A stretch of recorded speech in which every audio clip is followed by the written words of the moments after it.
Selamat bertemu kembali. Jumpa kembali dengan saya, Petrus Charles Santui, yang kali ini akan membawakan materi mata pelajaran pendidikan agama Katolik dan budi pekerti, hak dan kewajiban sebagai anggota gereja Katolik. Adik-adik sekalian, sebagai anggota gereja Katolik, setiap orang memiliki hak dan kewajiban yang perlu dijalani dengan penuh kesadaran dan tanggung jawab.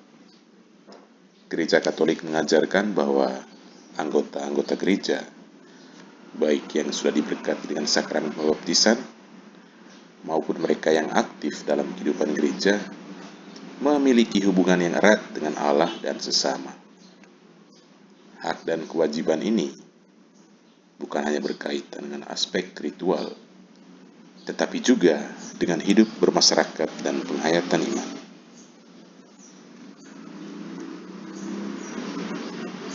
Mari kita mulai dengan memahami ajaran gereja dan kitab suci tentang hak dan kewajiban umat beriman Kristiani.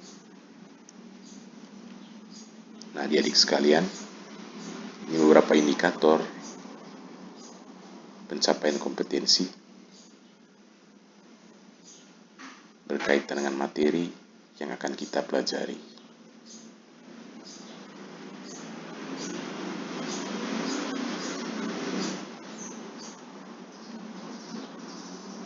Nah, beberapa tujuan pembelajaran.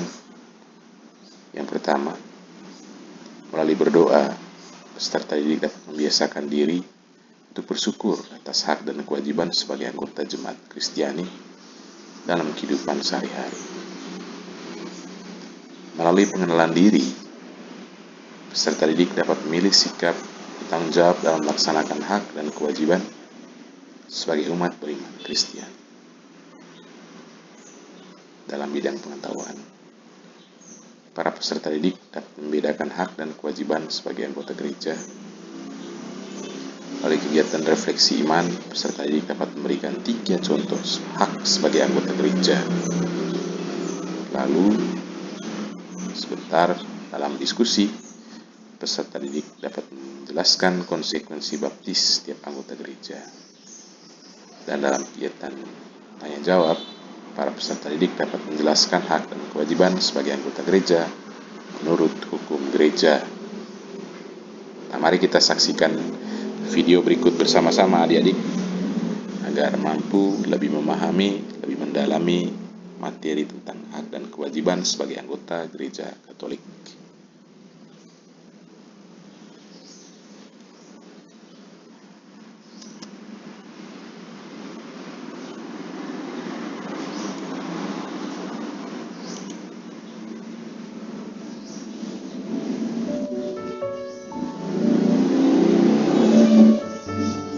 Yang pertama adalah berdoa.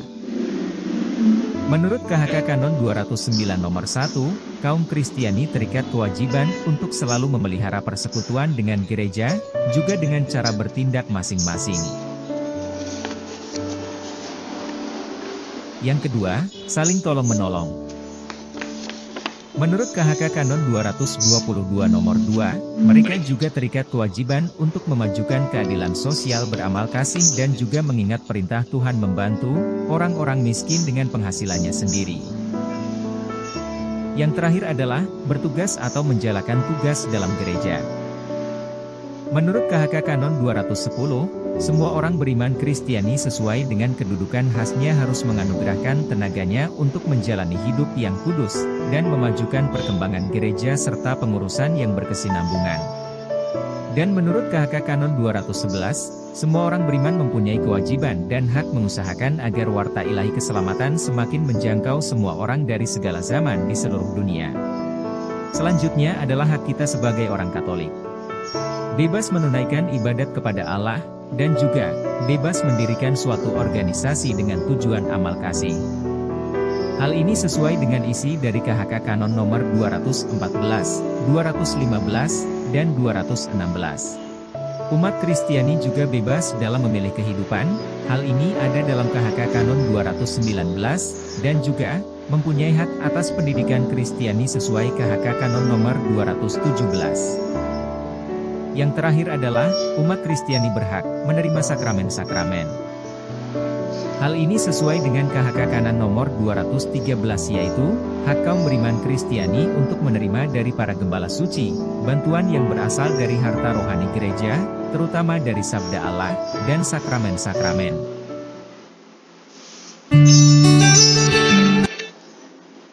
Nah, adik-adik sekalian, berikutnya kita akan mendalami bagaimana pentingnya peran anggota gereja Katolik. Setiap umat Katolik memiliki hubungan yang erat dengan Tuhan dan sesama. Gereja Katolik itu juga mengajarkan bahwa hidup sebagai anggota gereja memiliki hak dan kewajiban yang tidak dapat terpisahkan.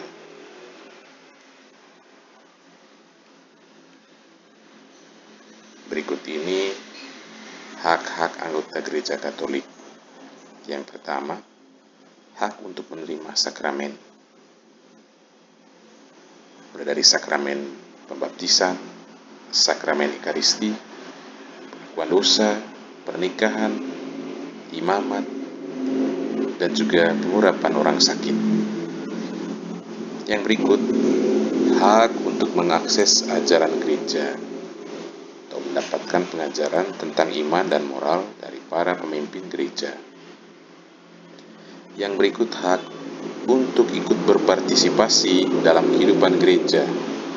Bagaimana kita terlibat dalam kegiatan-kegiatan gereja ini seperti misa, doa kelompok, atau kegiatan-kegiatan sosial gereja lainnya.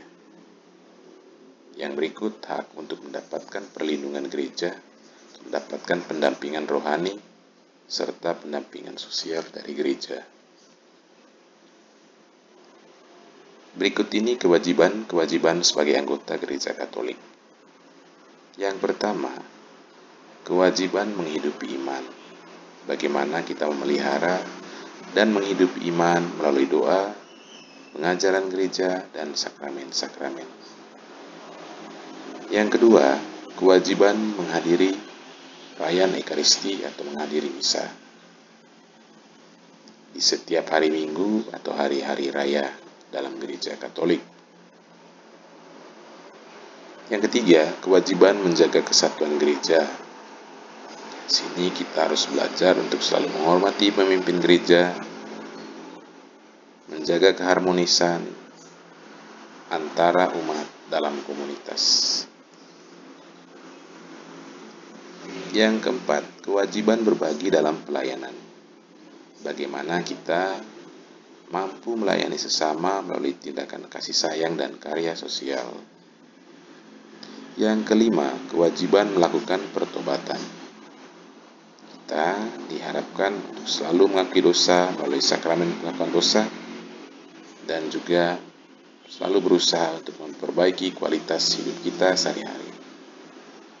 Yang keenam, kewajiban memberitakan Injil. Mewartakan kabar baik tentang Kristus dapat kita lakukan melalui kata-kata atau perbuatan kita. Nah, berikutnya, peran dalam komunitas paroki kita. Adik-adik sekalian, kita semua dapat berpartisipasi secara aktif dalam kehidupan parokial. Misalnya dengan menghadiri kegiatan gereja seperti misa, doa bersama, retret, dan sebagainya. Kita juga dapat mendukung kegiatan sosial dan pelayanan gereja. Selain itu, kita dapat membantu mengelola gereja baik dalam bentuk tenaga maupun sumbangan.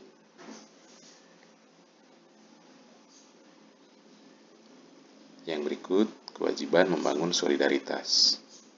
Bagaimana kita menjaga kerukunan dalam gereja, membangun hubungan persaudaraan yang kuat antara sesama anggota gereja, dan memberikan bantuan bagi orang-orang yang membutuhkan.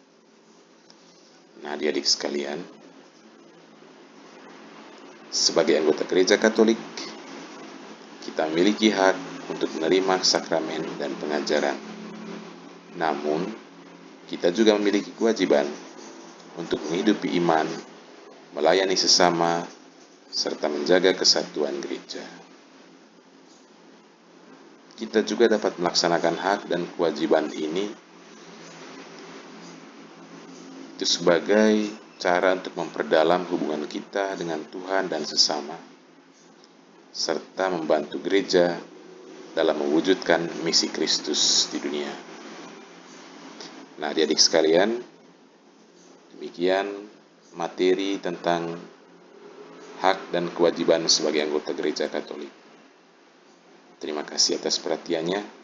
Sampai jumpa pada materi-materi selanjutnya. Terima kasih.